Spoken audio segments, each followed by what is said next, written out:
Hello बच्चों, आज के इस लेक्चर में हम बात करेंगे क्लास 10 के चैप्टर 1 की और कुछ बेसिक्स की बात करेंगे हम। तो रियल नंबर की बात करें, चैप्टर 1 का नाम जो है वो है रियल नंबर। रियल नंबर यानी वास्तविक संख्या। हिंदी में वास्तविक संख्या बेटा क्या होती है?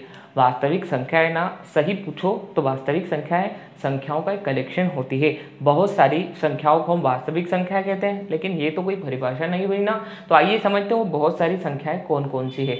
सबसे पहले मैं आपको बेसिक से बताता हूँ। क्लास 9 के मेरे लेक्चर्स में भी मैंने आप लोगों को क्लियर किया है कि सबसे पहले हम बात करते हैं नेचुरल नंबर या प्राकृत संख्या की। तो प्राकृत संख्या या नेचुरल नंबर आप लोग 9th में पढ़ चुके हो बेटा। क्या होती है? ऐसी संख्या जो 1 से स्टार्ट होकर अनंत तक जाती है धनात्मक की ओर, उसको हम प्राकृत संख्या कहते हैं। 1 2 3 4 5 6 7 8 9 10 एंड सो ऑन। तो हमारी प्राकृत संख्या नेचुरल नंबर होती है। अब प्राकृत संख्या में अलग से डाल दो आप लोग जीरो। क्या डाल दो? जीरो। तो वो संख्या हमारी बन जाएगी पूर्ण संख्या। आप लोग क्लास 9 के मेरे लेक्चर में इंट्रोडक्शन में डिटेल में देख सकते हो नंबर सिस्टम में आप लोग। तो आप जीरो डालोगे तो वो बन जाएगा पूर्ण संख्या या होल नंबर। यानी कि प्राकृत संख्या के समूह में आपने अलग से जीरो मिला दिया तो वो संख्याएं अब क्या कहलाने लग जाएगी? पूर्ण संख्या है। यानी कि पूर्ण संख्याओं में आपको प्राकृत संख्या मिलेगी। ध्यान से देखो, ये पूर्ण संख्या, इसमें ये सारी प्राकृत संख्या हो गई। तो प्राकृत में अलग से जीरो डाला तो पूर्ण बन गई, यानी पूर्ण संख्या में सारी प्राकृत संख्याएं आ जाएगी। बात करें पूर्णांक क्या होते हैं, तो ये जो पूर्ण संख्या है इसमें माइनस वाले नंबर नहीं है। सारे माइनस वाले नंबर डाल दो इसमें पूर्ण संख्या में, तो वो नंबर अब बन जाएंगे पूर्णांक। यानी कि इधर के साइड देखेंगे तो माइनस अनंत से और इधर साइड देखेंगे प्लस अनंत के बीच में ऐसे जो नंबर्स आते हैं उन सभी नंबर को हम कहते हैं पूर्णांक। अब इनके बीच के नंबर नहीं आएंगे, जैसे 0 और 1 के बीच में कई नंबर है वो नहीं आएंगे। 2 और 3 के बीच, मतलब इनके बीच के नंबर नहीं है, मात्र ये है जैसे 0 1 2 3 4 5 6 7 8 है। और इधर 0 -1 -2 -3 -4 -5 और ये माइनस इनफाइनाइट तक। तो यानी कि पूर्ण संख्या या होल नंबर के समुच्चय में आपने क्या डाल दिया? सारी माइनस संख्याओं का समूह डाल दिया। तो वो समूह जो है पूर्ण संख्याओं के समूह से अब क्या कहलाने लग जाएगा? पूर्णांक का समूह। पूर्णांक को अंग्रेजी में हम इंटीजर कहते हैं, जिसको हम कैपिटल Z से रिप्रेजेंट करते हैं। ठीक है, बात करते हैं परिमेय संख्या की। तो परिमेय संख्या क्या होती है बच्चा लोग? आप लोग जानते हो, आपने 9th में भी पढ़ा है परिमेय संख्या क्या होती है चैप्टर 1 नंबर सिस्टम में, कि ऐसी संख्या जिसको हम P/Q के रूप में लिख सकते हैं और नीचे Q नहीं होना चाहिए, मतलब हर में Q नहीं होना चाहिए। अगर आप कोई फ्रैक्शन लिखोगे तो उसके बटे में 0 नहीं होना चाहिए, बस ये छोड़ दो। बाकी किसी भी फॉर्म में आप लिखो P/Q, वो क्या कहलाएगी? आपकी परिमेय संख्या कहलाएगी। ठीक है बेटा, क्या कहलाएगी? परिमेय संख्या। और परिमेय संख्या की एक डेफिनेशन क्लियर आप लोग जान लो कि P/Q में बटे में क्या नहीं होना चाहिए? 0 नहीं होना चाहिए। और P और Q आप कुछ भी ले सकते हो, यहाँ तक पूर्णांक में से कुछ भी उठा लो। P और Q दोनों के दोनों आप पूर्णांक में से ले सकते हो, मतलब P और Q Z में से आएंगे। ठीक है, बट Q जो है वो 0 नहीं हो सकता, मतलब बटे में 0 नहीं लेना है, क्योंकि अगर किसी संख्या के बटे में 0 लिखते हैं तो उसका अस्तित्व जो है वो समाप्त हो जाता है। Is that clear right now? तो परिमेय संख्या मतलब ऐसे फ्रैक्शंस वाले नंबर, जैसे 2/3 है, 0/2 है, ऊपर 0 आ जाए चलेगा, नीचे नहीं आना चाहिए। ठीक है, आप दशमलव में लिख सकते हो, जैसे 1.2 को हम 12/10 लिखते हैं, तो ये दशमलव वाली संख्या भी परिमेय संख्या हो गई। ठीक है, तो ये हो गई हमारी रेशनल नंबर। अब बात करें अगर अपरिमेय संख्या या इर्रेशनल नंबर क्या होते हैं? ऐसी संख्या जिसको न तो हम P/Q के रूप में लिख सकते हैं, देखो is not equal to P/Q, मतलब ऐसी संख्या जिसको हम P/Q के रूप में पूर्णतः नहीं लिख सकते हैं। और उनके एग्जाम्पल मैंने दे रखे हैं, जैसे पाई है। पाई का मान जो है हम लगभग मानते हैं कि 22/7 है। क्या मानते हैं? लगभग 22/7। एक्चुअल मान मैंने पाई के 2 वीडियो बनाए हैं, डिस्क्रिप्शन में उनकी लिंक दे दूंगा, उनको देख ले अगर पाई के बारे में डिटेल से जानना है तो।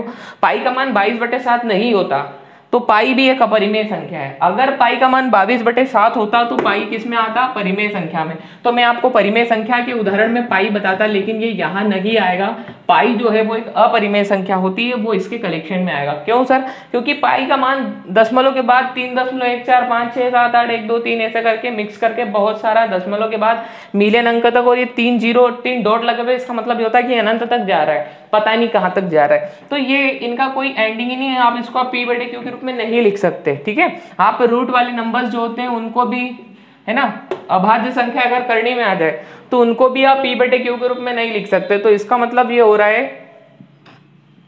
कि ये सब अपरिमेय संख्या है। ठीक है, ये सब क्या है? अपरिमेय संख्या। क्या बात समझ में आ गई बेटा? परिमेय संख्या और अपरिमेय संख्या हो गई। अब सबसे महत्वपूर्ण जो बात है वो चैप्टर के नाम पे डिपेंड करता है। चैप्टर का नाम है वास्तविक संख्या। तो वास्तविक संख्याएं क्या होती है समझ लो।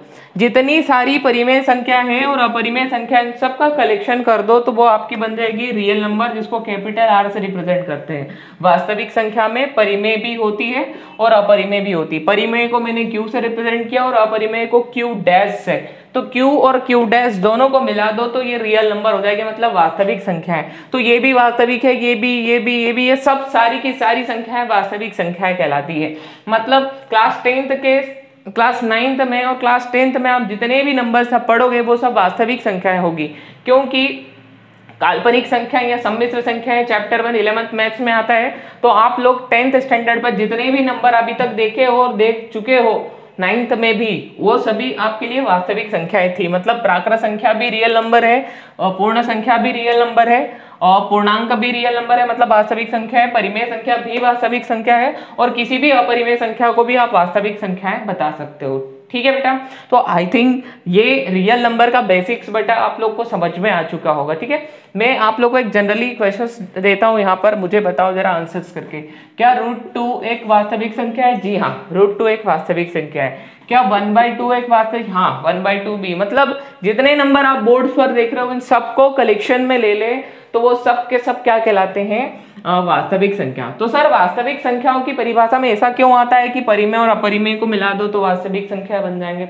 ध्यान से समझना, परिमेय संख्याएं में भी आप जो p और q यूज करते हो वो पूर्णांक में से लेके आते हो और पूर्णांक में जो नंबर आए हैं वो पूर्ण संख्या से आए हैं और पूर्ण संख्या में जो नंबर आए हैं वो प्राकृत संख्या से आए हैं। इसका मतलब ये होता है कि ये एक के बाद एक के बाद एक वाली बात हो गई। ये अगर 100 रुपए है तो जिसके पास 100 है उसके पास 80 तो है ही है। ये अगर 80 रुपए तो जिसके पास 80 उसके पास 60 तो है ही है। अगर ये 60 रुपए तो जिसके पास 80 उसके पास 40, जिसके पास 60 रुपए उसके पास 40 तो है ही है और जिसके पास 40 रुपए उसके पास 20 रुपए तो है ही है। मतलब इसके पास ये भी है, इसके पास ये दोनों है, इसके पास ये तीनों है और ये तो एक अलग ही हो गया। अपरिमेय संख्या तो सबसे अलग हो जाती है, इसकी बात हम सब साथ में नहीं करते। ठीक है, और वास्तविक संख्याओं में तो ये सब के सब आ जाएगी। 1 2 3 4 5 प्रकार की संख्याएं, पांचों की पांचों आपकी किस में आ जाएगी? वास्तविक संख्याओं में। आपसे कोई भी शॉर्टकट में पूछे कि वास्तविक संख्या किसे कहते हैं तो परिमेय और अपरिमेय संख्याओं के समूह को हम वास्तविक संख्या कहते हैं, क्योंकि प्रत्येक प्राकृत संख्या एक परिमेय संख्या होती है, प्रत्येक पूर्णांक भी एक परिमेय संख्या होती है, प्रत्येक पूर्ण संख्या भी एक परिमेय संख्या होती है, प्रत्येक पूर्णांक भी एक परिमेय संख्या होती है। और परिमेय संख्या क्या होती है? तो ऐसी संख्या जिसको हम p/q के रूप में लिख लें। इन सब के बटे में मैं 1 लिख सकता हूँ, इसका मतलब ये सब परिमेय है। 0 के बटे में भी 1 लिख सकते हैं, मतलब 0 भी परिमेय संख्या है। लेकिन 0 किसी के बटे में नहीं आ सकता, मतलब हर नहीं बन सकता, अंश बन सकता है। तो आई थिंक बच्चा लोग वास्तविक संख्याओं के बारे में टोटल बेसिक्स मैंने आप लोग को यहाँ पर बता दी है। ठीक है, तो यदि बेटा आपको ये वीडियो समझ में आया हो रियल नंबर्स के बेसिक्स को लेके तो इस वीडियो को लाइक कीजिए और यदि अभी तक आप लोगों ने मेरे यूट्यूब चैनल डीवी के मैथ्स क्लासेस को सब्सक्राइब नहीं किया हो तो सब्सक्राइब कर लीजिए और आगे आने वाले लेक्चरों का भी आनंद लीजिए। पढ़ते रहिए। All the best.